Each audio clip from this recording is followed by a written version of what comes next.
Once again, warm welcomes you all to our official YouTube channel of Mahatma Gandhi शिक्षण संस्थान। एक बार फिर आप सभी का स्वागत है। In the last videos, we have studied about the expansion of British power, and that was day 3. And today we are going to study about day 4. आज standard 8 chapter 2 history the expansion of British power में हम लोग day 4 पढ़ने जा रहे हैं। एक काफी इम्पोर्टेंट टॉपिक है जो कैसे हम लोग के इंडिया में ब्रिटिश का विस्तार होता है।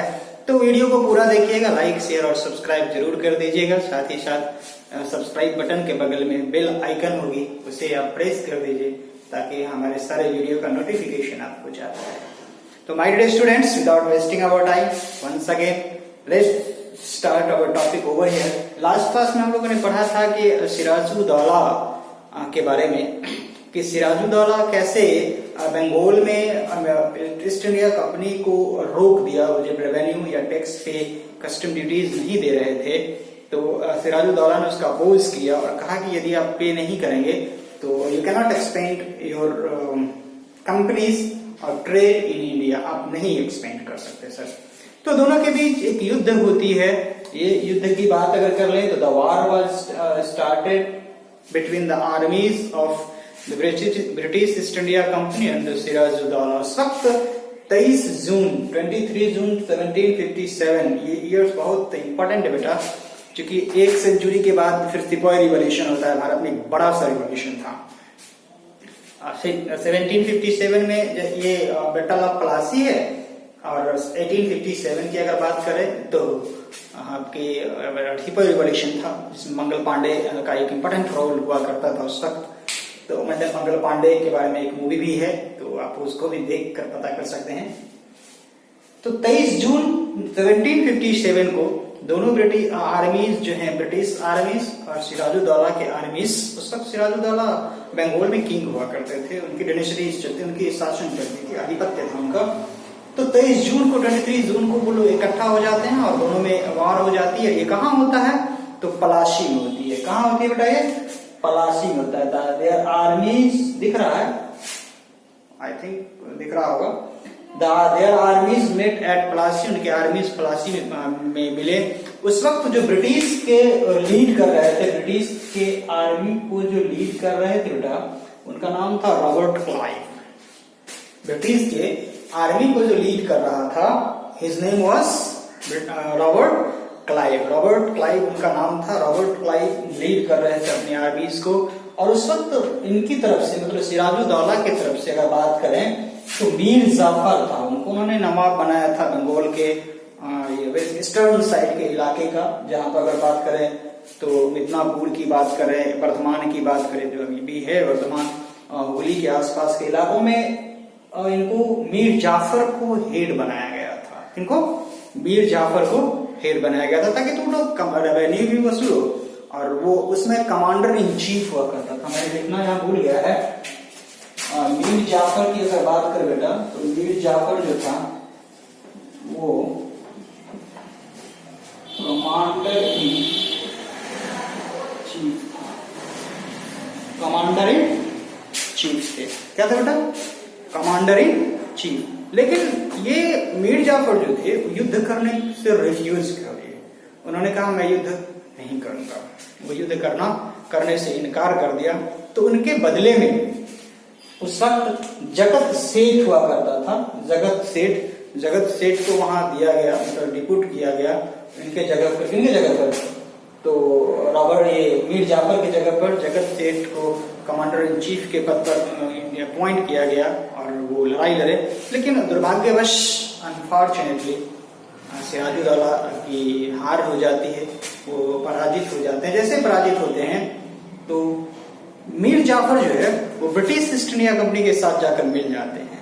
और उस वक्त ब्रिटिश ईस्ट इंडिया कंपनी फिर से मीर जाफर को ही अपॉइंट करता है। किसके लिए? नवाब के रूप में, बंगाल का नवाब के रूप में मीर जाफर को नियुक्त कर देते हैं, अपॉइंट कर देते हैं। अब मीर जाफर को फायदा हो गई। उस वक्त कमांडर इन चीफ थे, अब वो खुद नवाब है। कितना रेवेन्यू कितना फिक्स करना है, किसके से कलेक्ट करना है, किस इलाके में क्या फिक्स करना है, कब लेना है, तो सारा चीज का हेड हो गया। मतलब एज ए किंग की तरह ही रोल प्ले करता है। हालांकि किंग तो उस वक्त उसके अंडर चलती थी, ब्रिटिश ईस्ट इंडिया कंपनी के अंदर चलने लगी मीर जाफर की सरकार। तो एक को रेवेन्यू कितना लेना है, रेवेन्यू कब लेना है, इन सब सारी बातों पर डिसीजन लेने लगे मीर जाफर।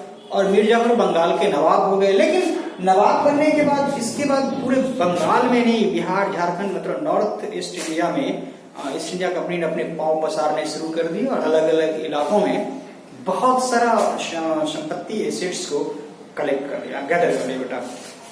ओके, अब यहाँ एक चर्चा है बंगाल आफ्टर प्लासी। जब प्लासी का युद्ध हो जाता है 1757 के बाद और उसमें सिराजुद्दौला डिफीट हो जाते हैं, तो उनके डिफीट के बाद इनको मीर जाफर को बनाया जाता है। मीर जाफर के साथ एक दिन अनबन हो जाती है, कन्फ्लिक्शन हो जाता है, विवाद हो जाता है टैक्सेशन सिस्टम को लेकर। ब्रिटिश कहता है इतना टैक्स दो, मतलब कुछ बढ़ा चढ़ा करके।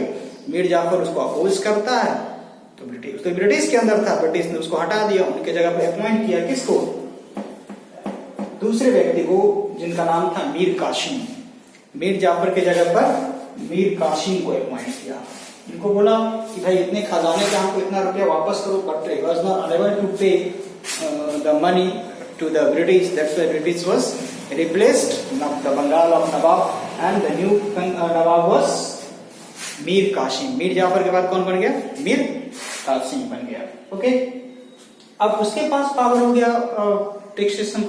टैक्स को कलेक्ट करने का, नए तरीके से टैक्सेशन सिस्टम को बनाने का, ये सारा चीज उसके हाथों में आ गया। उसके बाद रेवेन्यू सब जो था, कस्टम ड्यूटीज जो होती थी वो सब सारा, जैसे वर्धमान की बात करें, हमने एग्जाम्पल लिया वर्धमान की बात करें, मिदनापुर की बात करें या चितगांव की बात करें, तो इन सब चीजों, इन सब जगहों पर, इस इलाके का नाम है बेटा बंगाल में अभी भी है, तो from this areas they will started to collect the revenues. Who was Mir Qasim. तो मीर कासिम के अंदर फिर मीर कासिम को जैसा बोलते थे ब्रिटिश, बस वैसा ही मीर कासिम चलते थे। इस तरह से ब्रिटिश का एक्सपेंशन पूरे बंगाल में धीरे धीरे अपना पांव पसार दिया। सिराजुद्दौला के डिफीट के बाद वो कुछ ज्यादा ही बंगाल में अपना पांव पसारने लग गए। मीर जाफर भी उसका सपोर्ट नहीं किए बाद में, लेकिन मीर जाफर जब सपोर्ट नहीं किया तो कमजोर पड़ गया था उस वक्त, उसकी एडमिनिस्ट्रेटिव पावर थी नहीं, तो ब्रिटिश ने उसको रिप्लेस करके एक नया मीर कासिम को रखा। तो इसके बाद भी अलग अलग इलाकों पर कब्जा किया, लेकिन कैसे किया हम लोग अगले वीडियो में देखेंगे। तब तक अगले वीडियो में हम आते हैं, आपसे मिलते हैं एक नए टॉपिक के साथ, और अगले कैसे उनका पांव पसरता है, ब्रिटिश का आगे कैसे बढ़ता है, उस पर चर्चा करेंगे।